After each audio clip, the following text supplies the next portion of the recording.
Welcome back po sa ating channel. Siyempre, Sangyu.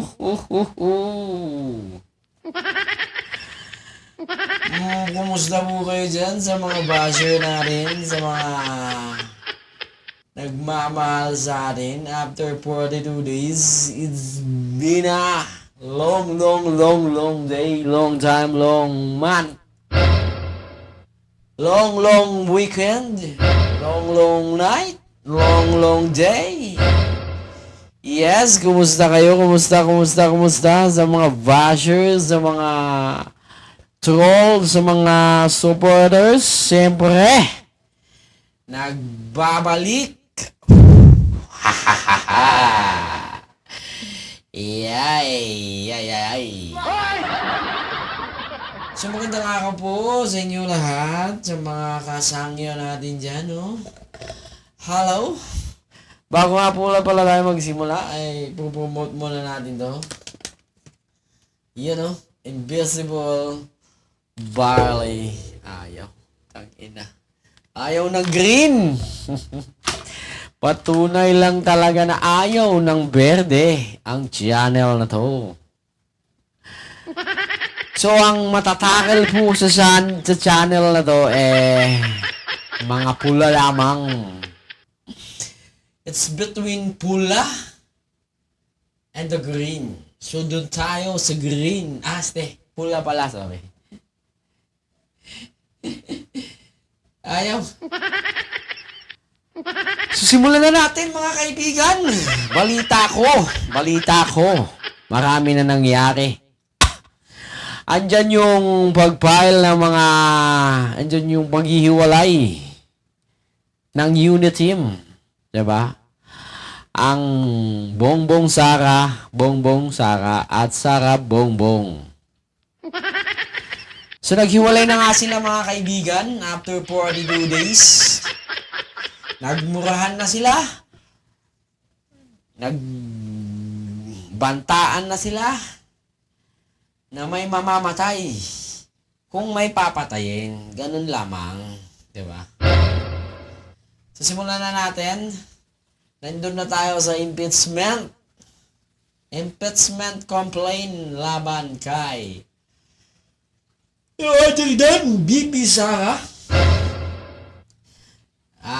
Dito po, mga kaibigan, ay naniniwala ho ang kanyang mga kaalyado sa Kongreso man, sa Senate man, o sa labas man, na hindi uusad ang impeachment complaint dahil wala itong basehan.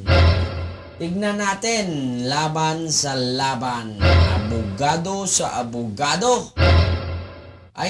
So, hindi pala abogado sa abogado, kasi kung sakali man aangat to sa Senate, ay ang magiging judge ay ang mga Senate.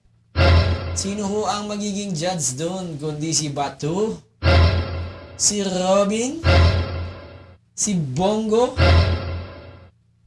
sino ba? Si Philip? Ay, wala pa si Philip doon. Si Lito Lapid. Anong alam nun, mga kaibigan? Ito nga po, tingnan mo, stress na si madam. Tingnan nyo. Oh, shit. Ang laki na ng mukhang gagagaling sa iyak ni madam, ah. Yan nyo. Kung gagagaling lang sa iyak. Oh? Diba? Hay! Diyos mio, Marimar! So, ang sinasabi dito, mga kaibigan, sa talahang ito ay, tingnan natin, 41% ng mga Pinoy suportado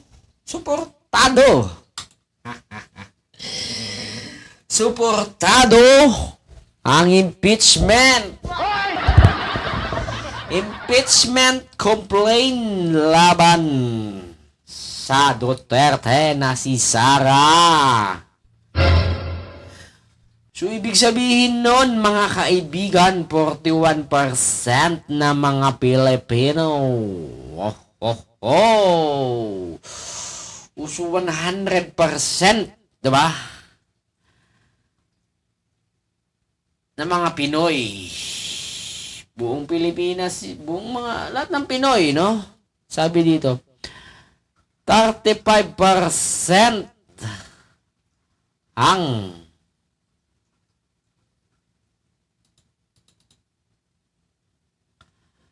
sabi dito, 35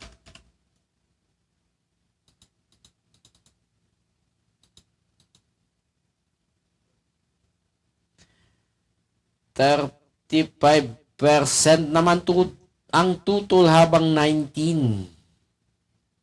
Sa parehong survey lumabas na 46% ng mga Pinoy ang naniniwalang questionable ang paggastos ng confidential fund. So doon na nga nasira ang nakababatang Duterte, mga kaibigan, sa pagnanakaw sa confidential fund. At balita po natin ng kanilang city ang pinakamagastos sa lahat ng confidential fund na binibigay ng DBM o ang Kongreso. So ang Davao daw ang pinakamagastos. So posible nga bang dito kumukuha ng kulik ba ang mga Duterte sa confidential fund? Hindi pa man ito napapatunayan, mga kaibigan. Hindi pa. Sila pa lang ay inaakusahan. Kaya tingnan natin sa mga susunod na araw. Dito tayo magbabase sa impeachment ni Sara. Siyempre. At yung sige lang mga mambabatas at mambubutas. Pagalingan ng mga kanya-kanyang abogado. Balita po natin si dating Pangulong Duterte ay nag-volunteer na po na maging abogado ng kaniyang anak na si Sara Digong Duterte.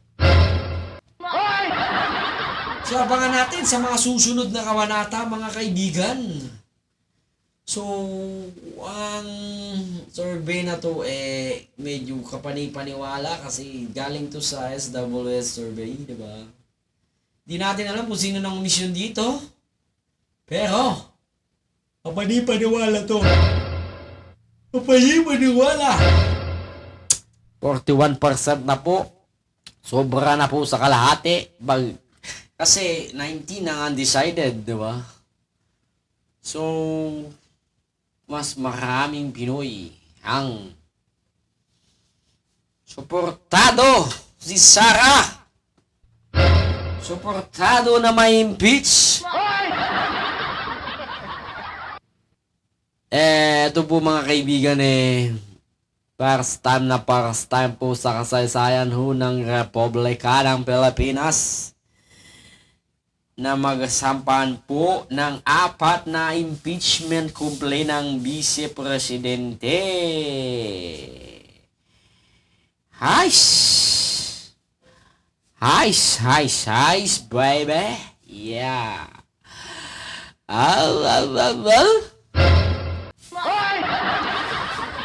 So, abangan na lang natin ang mga susunod na kabanata. Dito lamang po yan sa Sara's Confidential Fund. The show must go on. So yun lamang po mga kaibigan. Puputulin ko po muna ang ating video. Siyempre, nagsisimula pa lang tayo. Nag-warm up pa lang tayo mga kaibigan. Siyempre. Abangan natin ang mga susunod na mga kabanata sa the dirty politics of the Philippines. Ang magkakampi noon na Team Unity ngayon, magkaaway na. Pare-parehas lang kayong mga damuho. Damuho kayo. Pinapahirapan nyo lang ang taong bayan. Tama ka.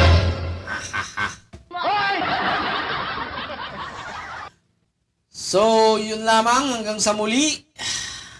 Adios!